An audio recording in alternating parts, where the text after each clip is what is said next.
ว้ายสื่อไหนอะหนูหยุดเลย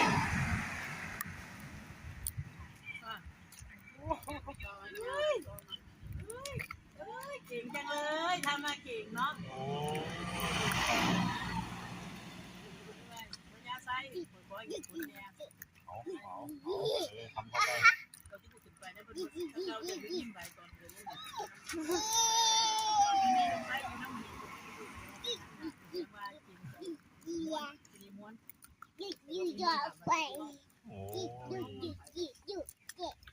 เขาเห็นแล้วเราไม่ได้ดันมันโอ้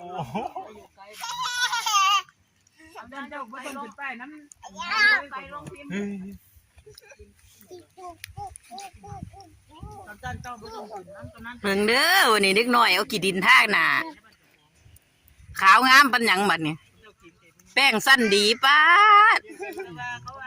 ที่หน้าขาวเถอะวะเอาแป้งเอาขี้ดินทาหนึ่งนู้ขาวก็แป้งอีกงามเถอะวะเบ้ยสวยจังเลยโอ้ย